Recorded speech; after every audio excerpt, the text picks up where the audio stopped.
ప్రెగ్నెన్సీలలో fits వస్తాయా? ఖచ్చితంగా కొన్నిసార్లు బీపీ ఎక్కువ అవ్వడం వల్ల కానీ, లేకపోతే ముందు వాళ్ళకి ఫిట్స్ అనేది ఉండి మందులు వాడటం మంచిది కాదేమో ప్రెగ్నెన్సీలో అని కొంతమంది మందులు మానేస్తూ ఉంటారు. ఇలాంటప్పుడు కూడా ఫిట్స్ అనేది తిరగబెట్టచ్చు. ఈ గుర్రపు వాతం అనే పదం మనం చాలాసార్లు పాతకాలంలో వినేవాళ్ళం. అప్పట్లో అదేంటో తెలిసేది కాదు. ఓకే, డెలివరీ అయిన తర్వాత ఇదేదో వాతం చేస్తుంది బాడీలో అని అనుకునేవాళ్ళు అనమాట. కానీ నిజానికి ఏమవుతుందంటే బీపీ ఎక్కువగా అవ్వటం వలన ప్రెగ్నెన్సీలో మనకి మెదడు లోపల బ్లడ్ బ్రెయిన్ బ్యారియర్ అని ఒక ప్రొటెక్టివ్ మెకానిజం ఉంటుంది. అది దెబ్బతిని ఈ హై బీపీ తోటి కొంత ఫ్లూయిడ్ లాంటిది బ్రెయిన్లో పేరుకోవడం అనేది జరుగుతుంది.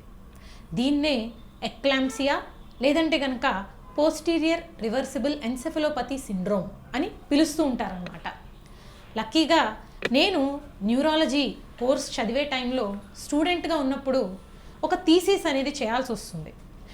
మ్యాంగ్లూరులో నేను చదువుకుంటుండగా మా ప్రొఫెసర్ నాకు థీసిస్ టాపిక్ కిందన ఇదే ఇచ్చారు.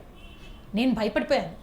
అన్ని కేసెస్ నాకు దొరుకుతాయా, నేను దాని మీద రీసెర్చ్ చేయాలంటే ఎలాగా అని. కానీ అది గవర్నమెంట్ సెటప్ అవటం వలన నాకు దాదాపుగా 3 ఏళ్లలో 60 మందికి పైగా ప్రెగ్నెన్సీలో ఈ గుర్రపు వాతం లాంటిది వచ్చి ఫిట్స్కి గురైన వాళ్ళని చూడగలిగే అవకాశం వచ్చింది. దాన్ని క్షుణ్ణంగా రీసెర్చ్ చేస్తూ ఉండగా నాకు అర్థమైంది ఏంటంటే, ఒకటి, తరచుగా గనక డాక్టర్ చెకప్స్కి రాకపోవడము, పల్లెటూర్లలో కానీ లేకపోతే కనుక కొద్దిగా తక్కువ మనకి మెడికల్ ఫెసిలిటీస్ అవైలబుల్గా ఉన్న ప్లేసెస్లో ఏమవుతుందంటే ప్రెగ్నెంట్ అయ్యారు అని వాళ్ళకి తెలిసేసరికే 3వ నెల 4వ నెల వచ్చేస్తుంది. ఇక డెలివరీ టైంకి డాక్టర్ దగ్గరికి వెళ్తే చాలు, లేదా ఇంటి దగ్గరే ఎవరో ఒకళ్ళు చేసేస్తారు అనే సిచ్యువేషన్ ఉంటుంది.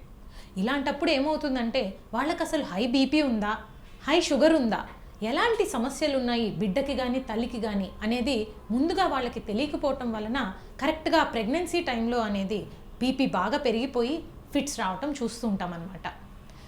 ఇలా వచ్చిన వాళ్ళల్లో మరి ఫ్యూచర్ అంతా కూడా ఫిట్స్ వస్తూనే ఉంటాయా అంటే లేదండి.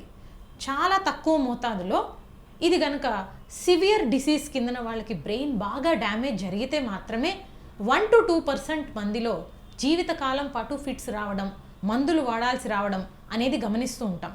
లేదంటే కనుక వాళ్ళకి 6 వారాల నుంచి ఒక 6 నెలల లోపు ఈ ట్రీట్మెంట్ అనేది మనం ఎలా రెస్పాన్స్ వస్తుంది అనేది చూసుకుంటూ ఆపేసే అవకాశం కూడా ఉంటుంది. ఇకపోతే ప్రెగ్నెన్సీలో ఫిట్స్ వస్తే దాని వలన ఎలాంటి నష్టాలు జరుగుతాయి అంటే, ప్రెగ్నెంట్ ఉమెన్ కింద పడ్డారనుకోండి, ఏదన్నా గనక దెబ్బ తగిలితే ఆ బిడ్డకి తల్లికి కూడా ప్రాణానికి ప్రమాదం ఉంటుంది, బ్లీడింగ్ అయిపోయే రిస్క్ ఉంటుంది, లోపలే బిడ్డకి మరణించే ఛాన్సెస్ కూడా ఉంటాయి.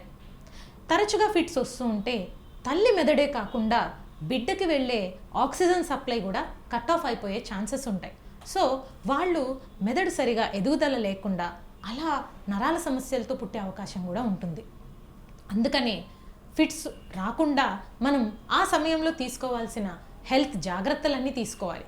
ముందర కూడా ఫిట్స్ ఎవరికన్నా ఉంటే వాళ్ళు పెళ్లి చేసుకోకూడదు, పిల్లల్ని కనలేరు అనేవి అపనమ్మకాలన్నమాట. కరెక్ట్ ట్రీట్మెంట్ కనుక తీసుకుంటూ ఉంటే ప్రెగ్నెన్సీలో కూడా సేఫ్గా వాడగలిగే మందులు ఉన్నాయి ఈ రోజున మన దగ్గర. అలాంటి మందులు మనం వాళ్ళకి ఇచ్చేసి మనం ఆ ప్రెగ్నెన్సీని అంతా కూడా జాగ్రత్తగా గడపచ్చు, ఇక సేఫ్గా డెలివరీ చేయొచ్చు. తల్లికి ఫిట్స్ ఉన్నంత మాత్రాన పిల్లలకు కూడా ఫిట్స్ రావాలి అనేమి లేదు. ఎక్కడో ఒకళ్ళకి జీన్స్ ద్వారా వచ్చే అవకాశం ఉంటుంది, 100లో ఒకళ్ళకో ఇద్దరికో రావచ్చు. అలాంటప్పుడు మనము ఫిట్స్ ఉన్నది కాబట్టి పెళ్లి చేసుకోకూడదనో, ప్రెగ్నెన్సీలు గడపకూడదనో, లేకపోతే పిల్లల్ని కనకూడదనో కాదనమాట. ఇకపోతే డెలివరీ అయిన తర్వాత తల్లి పాలు కూడా ఇవ్వకూడదు ఫిట్స్ ఉంటే. వాళ్ళు ఏమైనా మందులు తీసుకున్నట్లయితే అది బిడ్డల మీద ప్రభావం చూపిస్తుంది అని చెప్తూ ఉంటారు.